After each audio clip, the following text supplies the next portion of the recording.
Get the coolest mesh online at mesh.alfred.vip.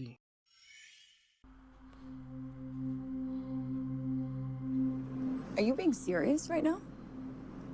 Yeah, You'd let me interview you as Superman. sure.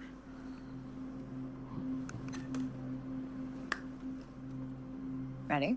Let's do it, Cronkite. Superman. Miss Lane. Recently, you've come under a lot of fire for I what know, some it's a might. lot of it's fire, it's a but- lot.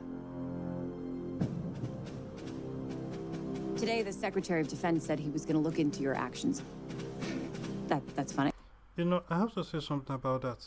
The idea of throwing whether a piece of paper or anything at Superman, you know, is very funny. Let's say this, and we see this in human behavior. You know, it's realistic when it comes to human behavior, but it shows logic, you know, of people. If you believe that person is truly bad and has done whatever, will you throw that at that person? Let's say if you believe someone is a mafia boss, serial killer, whatever, that just shoots anybody at random, why in the world will you want to throw a stone at them or throw an egg at them or throw paper at them? If you truly believe that they are all those things. So there's a side to it. We see that like a woman can be accusing a man of being a domestic abuser and violence. Yes, she's shouting, jumping up and down and throwing pots and pans at him.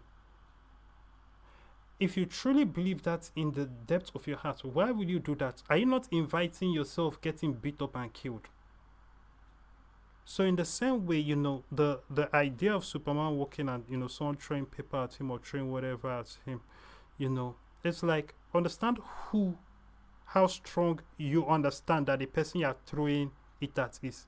And if that person is that evil, what will they do to you? You know, so the logic of it, you know, people do behave like this. So it's realistic in that sense, but, you know, it just brings to question. It's something I just had to talk about as I saw it in this trailer. Serious right now? Yeah, You'd let me interview you as Superman. sure.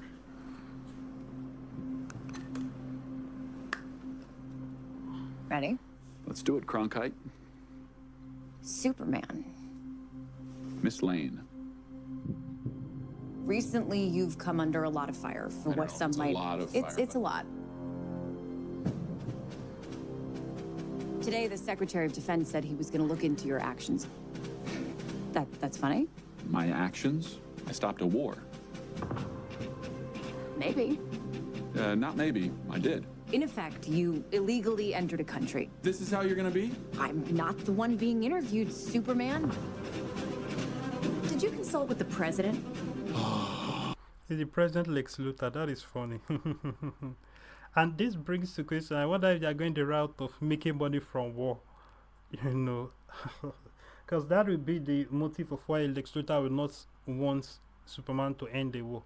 But the situation of, okay, why are the people on the other hand angry with him for ending the war, that someone is throwing paper or rocks at him, you know? But there's a lot to see, you know. I wonder how Lex Luthor framed it and, you know, demonized, you know, Superman in the media, you know. So that's a different thing altogether. But let's see where this is going. Looks interesting. No. You seemingly acting as a representative of I the wasn't United States representing will cause anybody more except for me problems around the world. and doing good. You know, this is realistic because this is the first time we are seeing real world repercussions to superheroes, because a lot of superheroes, there are real world questions that do not apply. For example, a superhero, let's say a bank is being robbed. In a superhero movie or cartoon, the superhero can enter through the wall. In other words, he just flies, breaks the wall and enter. He doesn't enter through the door. How many times have you seen a superhero, someone with superpowers, enter through a door? And that helps to create effect when it comes to entertainment. You know, especially in comic book, let us show how strong the character is or how powerful. He just busts through the wall. But now you are adding damage to the bank. You are adding damage to the building. You know, a lot of superheroes, in the course of carrying out their duties, they do a lot of destruction along the way. And it brings the question, like, the first time I saw this brought into question was, you know, in an episode of Powerpuff Girls where there was a new mayor, or I think the Powerpuff Girls went to a new city, you know, and to foil it robbery, the Powerpuff Girls did a lot, you know, they did what they did, but the mayor called them, the new mayor called them, and told them, look, the person stole only this amount of money, but in your quest to apprehend the criminal, you damaged this, you destroyed, they even destroyed the bridge. And the guy was like, people don't even live here. People have to transit here from where they live and all of that. They just come here for business. And you destroyed the bridge just to apprehend the criminal that stole only this money. Do you know how much it's going to cost to fix the bridge? You know, so all these questions don't fall into the superhero world, because you know, if we bring all these questions, there are a lot of things like this. Is actually an interesting concern. You as a vigilante kind of thing, you know, you go into another country, you stop it, but yes, who really sanctioned it? You know, the governments were not involved.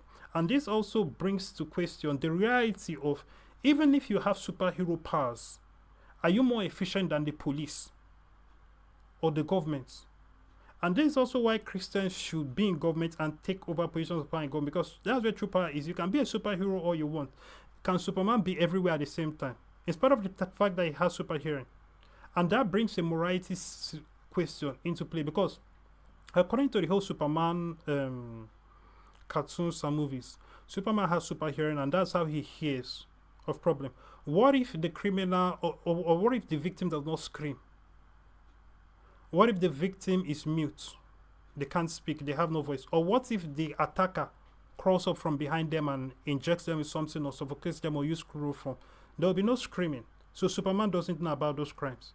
Then what about the crimes that he knows and he's living his everyday life? It's not every time that he will drop what he's doing. So he's picking and selecting when he responds and when he helps. So that brings a morality issue and a psychological issue. And if you can take a break and say, this time I'm not going to respond to whoever is calling for help, this time I'm not going to respond, why can't you just take the whole day off? And what happens to your morality then? And how does that psychologically bear on you? Because you can hear people in trouble at different times and you are just choosing to ignore them because you have to live your life. The police is more effective. It's the same thing with Batman. If you have that much money, why dress in a bat costume and go and do all of that? So the reality is that Batman thing, that Superman thing only works if the government itself is corrupt. And that's where Zorro comes in. And Zorro is actually the unseen and unannounced beginning of all superhero adventures. The beginning of heroes that could be linked to superhero type characters, you know, comes from characters like Zorro. People that, you know, in stories that, you know, have been told, passed down from generation to generation, are of mythical people, or that may have existed or may not have existed, of people that stood up against, you know, stood up for the people against oppressors, or against, you know, the powers that be, or against governments, or against kings. So the closest that we can see to heroes in real life that could be relatable to superheroes comes from characters like Zorro. And that Zorro thing only works when the government corrupts itself. And it's interesting that when you look at the superhero movies of today, it does not propose a world where the government is corrupt. The enemy is not the government.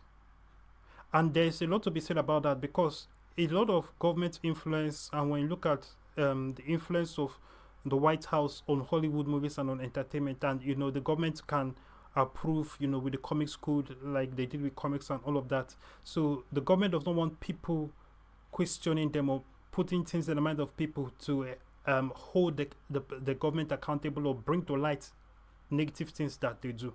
But the reality of the matter is that if you really want to be honest and make more realistic things of this sort, you have to understand that it only makes sense when the enemy, you know, is the government, or when the government is corrupt. Because if the government is not corrupt,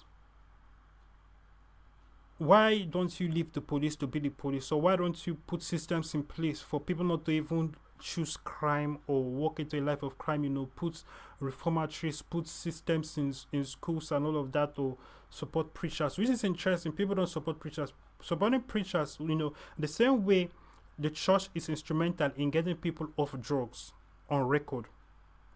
A lot of ex-drug addicts got off drugs through the church or through a Christian program, but the church is never given credit for it. And this is because Christians don't control the media, don't own the media, own the government. So they don't put that out there.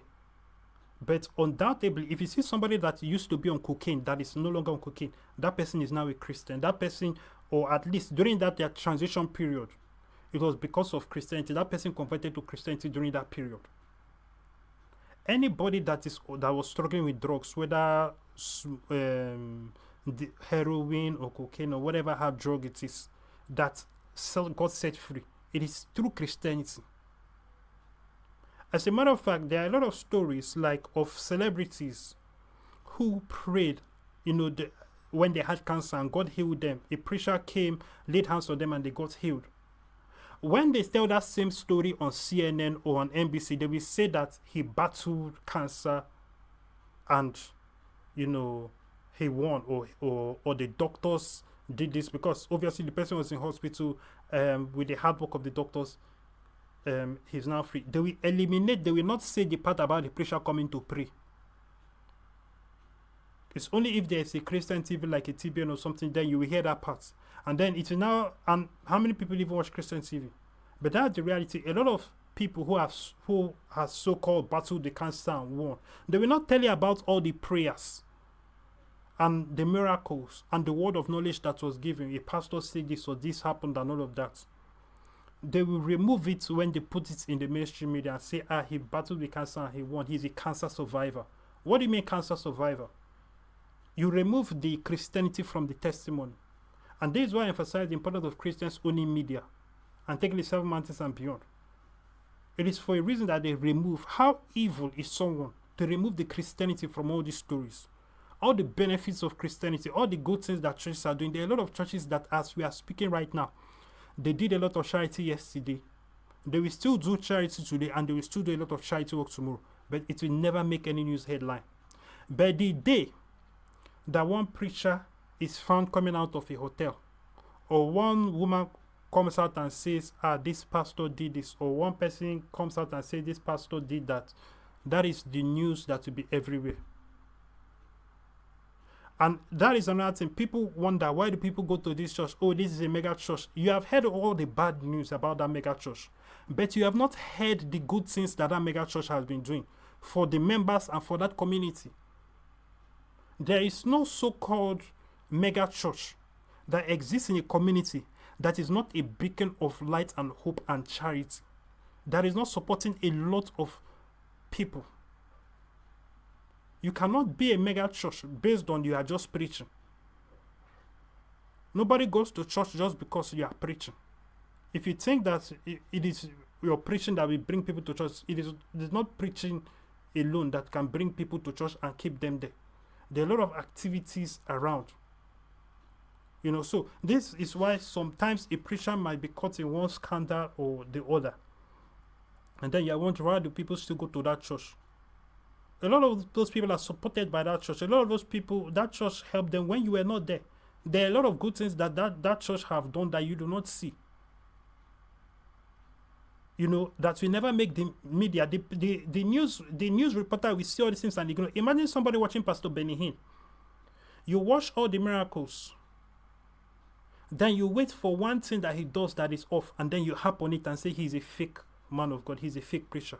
You ignored all the good things, ignored all the miracles. There are news reporters that will go and investigate behind the scene. Follow the stories of pastors that say this person comes out and says they were healed, that they were crippled, or they had this and all of that. They will follow the stories. See that it is true. Then they will look for the one that has one inconsistency and harp on it. Oh, look at this pastor told this person, what color is this? And the person said that the color is red. Yeah, the person said he was born blind. How was somebody who was born blind able to know what the color red looked like? That is the one you will happen. Even though that same reporter has followed all the other people and saw that it was true. Saw that those people were actually healed. Those people came with that infirmity. Now that person went for a second checkup. They would do background research and see that, oh, it happened. So they will not come and say, well, they will not even be fair enough to say, well, in all these other cases, it is right. But this one, I don't understand. What happened here? That this person, did this person try to deceive the pastor? Did this person lie? News reporters are not fair. They will not even ask the question of perhaps this person lied. This person just wanted to be on stage with the pastor and say that they were born blind and look at what the pastor said. What color is this? And the person said that it was red. How did they know it was red? You know, in this case, we looked into it. I followed the person. I saw that this person was actually not blind, you know, or something like that. They will not even go into that. They don't care about that. They will not look at that possibility or highlight the people that were healed. They have their goal. And that's the problem with journalism. Journalism has the headline before they chase the story. Before they have investigated a story, the journalist already has the headline, knows what headline we sell, and this is the headline. So they try to concoct the reality or what they investigate to match the headline. So if the headline is that the preacher is fake, even though they go and investigate and see a lot of real miracles and a lot of real things that God is doing, that is not what is going to show up. They have to match the headline that the preacher is fake. So they will look for one or two inconsistencies and then harp on that. And this is how people, they go around destroying people that would have helped many people. But if that person was an LGBT or whatever, they would they'll look for something good and ignore all the negativities. How many LGBTQ people have been found to be rapists, pedophiles, you know, molesting? A lot of them.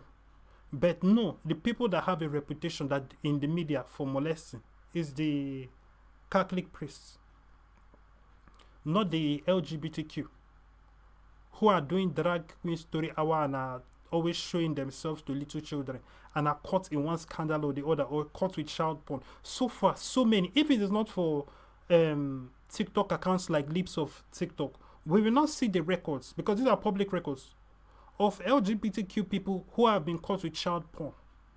LGBTQ people who have been caught infiltrating spaces, you know, children's spaces, and caught with one funny behavior or the other with children.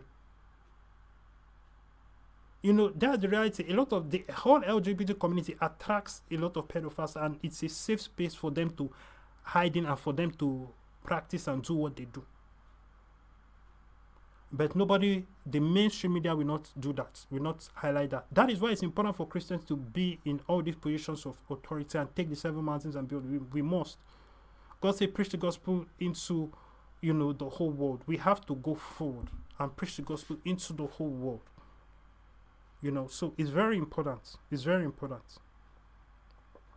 I would question myself in the same situation and consider the consequences. People were going to die.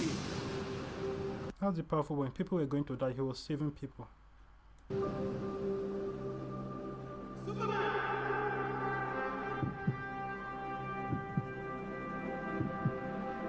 Hey, buddy. Eyes up here.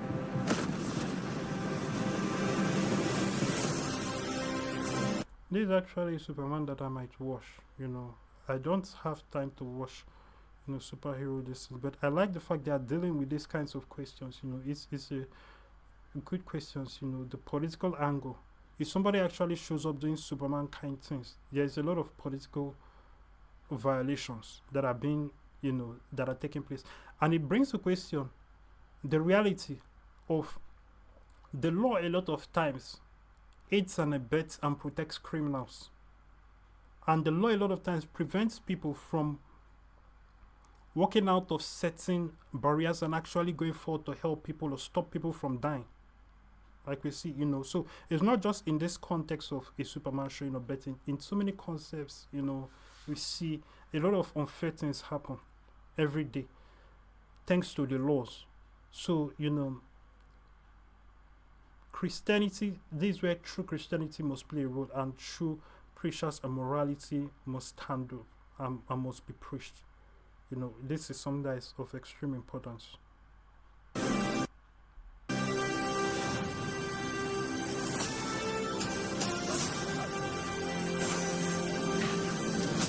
Your choices,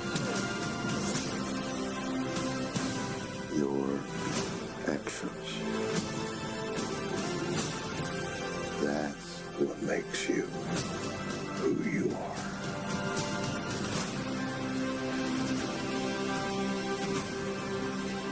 I don't have to say it's my favorite. Papa Kent is, John Snyder. He's the best Jonathan Kent, so far. And this person that they have actually got to play Superman actually looks like Superman. Like how Superman would look based on the comics that have come before. When you look at the comic books, he looks like the comic book Superman. Superman.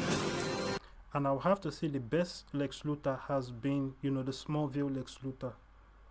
That's the best Lex Luthor, hands down. He's not a man. He's an it. He's somehow become the focal point of the entire world's conversation. I will not accept that. I cleaned your boots. I'll go get them for you. But in reality, let's say that there was a Superman with all the superpowers. He will become a figure. And if he stands for something, the government that favors him and provides protection for him will become by default, that is a lot of leverage. The government that grants him, because it becomes like this is now an asset. So, if you want to be all the way realistic, it is like just the same way a nation can have gold or oil and all of that. This is an asset. Think about the work that he can do. Labor-wise, this guy can build the pyramids. People who are asking who built the pyramids. A Superman can build the pyramids. You have an asset. So there will be if nations are smart, the smart nations will compete for come to our country. By the way, you're an alien. Come here, and he has to be given VIP. He's different. He's going to be a celebrity, a social media star, and also the government has to have a place for him to function as part of the government. And work for the government, and these are the benefits, and these are what you are providing, and you are part of this arm of government. They have to create whether they are going to create a special division inside an existing, perhaps in the military or in law enforcement, perhaps in the FBI or the CIA, create a special division around him, Superman, with the superpowers because there are things that he will be the most efficient to do, but he has to be a part of the system. And people will realize that, and wise presidents or governments will be like, "You come to our country, and we'll grant you this and we'll grant you this." So there's that competition, and the country that has him, the prosperity will rise. You have somebody that has superpowers in your country. Think about what that will do for your economy. When it comes to tourism, the safety of your country, when it comes to the technology that can be built and at faster speeds, you now have somebody that can build cars, can build 1 billion cars in one day. And that is performing a useful service. And how much money, let us say that it was a private company, how much money can be made from that? So in the real life situation, Superman will be very rich. Superman will be the friends of government. Government will want him. And he'll become a figure that is like a figure of peace that will be used for negotiations within nations to bring peace, and a figure that nobody will really want to annoy. And also a hero to kids. So there are so many things around that if you want to be realistic. Now, a Lex Luthor, like in this based on so far what we've seen, I believe Lex Luthor is obviously the president. The only way that he can be against Superman is just pure envy and stupidity. And that's another thing you have to explain when it comes to the realisticness of all these things of movies. Like you see, for example, like a Professor Moriarty or in fiction, who does things, because we're talking about how realistic are superhero movies, bringing more realism, into it. Like if you think about in today's world, or in a real world situation, you see, sadly, in a lot of movies, a villain, like especially cartoons, he will build something that is crazy, like to steal a diamond. You will see a Professor Moriarty kind of figure that is super smart. He builds this equipment and this equipment and this device and this device and all of that can do this and do that, just to steal a diamond or just to rob a bank or just to steal something from a casino or whatever. If you are that smart, why don't you just start a company? If you can build all those devices, why don't you start a toy company? If you can build a device or build a robot or some kind of drone that can help you to sneak into a bank and steal a device or help the character and all of that, why don't you just start a toy company? Why don't you start a drone company? A company that builds drones, gets funding, and then you are making money. So what is the motive for the criminal being the criminal or the villain being the villain and robbing banks? So it brings a lot of questions to it. So in the same way, if Lex Luthor is that smart, you will see the advantage of having a Superman in your country. And you use that to your advantage. Get into be part of your government. As a matter of fact, I mean, think about, they made a new, there's a new mini-series of Nick Fury, starring Samuel L. Jackson, where they talk about, the species of aliens that can morph into anybody. And they try to explain that is what Nick Fury used to rise in S.H.I.E.L.D. and run S.H.I.E.L.D. Because if you have a team of people or creatures that can turn into anybody all working for you, how aren't you rise in whatever arm of government you've been? So to be realistic, Lex Luthor will be trying to establish himself as a king using Superman. So that is what the whole movie will be about. He will want to be Superman's friend because that is an asset. Why would you want Superman to be your enemy, and why would you try to bring down Superman and try to be killing Superman? If you have something like that, it's like, no, take advantage of it. So there has to be, if you want to bring the situation of he wants to kill Superman, where is that fear coming from? Where is that reasoning coming from?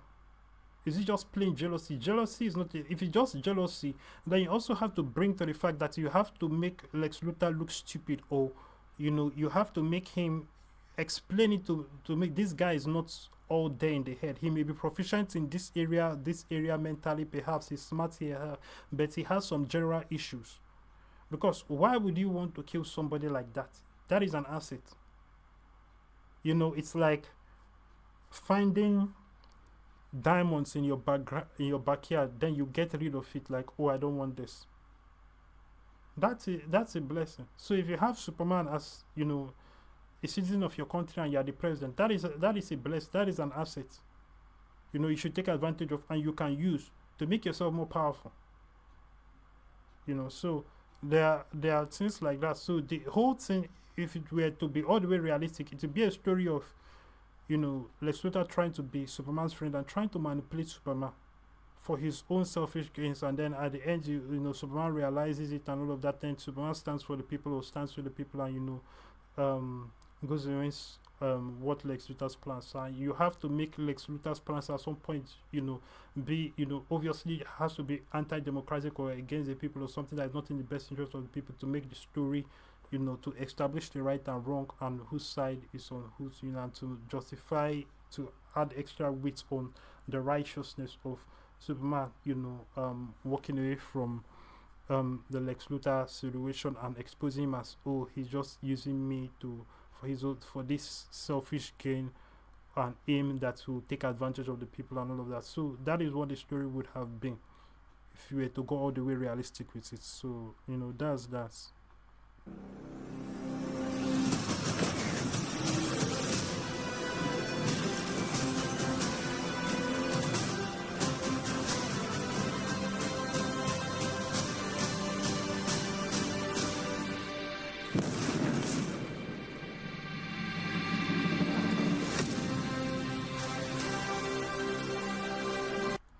By the way, at the end of the day, it looks cool. It looks cool. It looks like something that I'll watch if I, have the time or come across it. It looks cool. So that being said, remember to check out Alfred.vip for more. God bless you. Say this prayer audibly if you've not given your heart to Jesus Christ. Dear God, I believe in my heart that Jesus Christ, the Son of God, came, died, and was raised from the dead to save me. I confess Him, Lord, over my life and ask you to give me your Holy Spirit to live within me. I receive your Spirit by faith and thank you for I am now born again. In Jesus' name, amen. If you just prayed that prayer, congratulations, you're now a Christian. Go to alfred.vip and get resources that will help you with your work with God.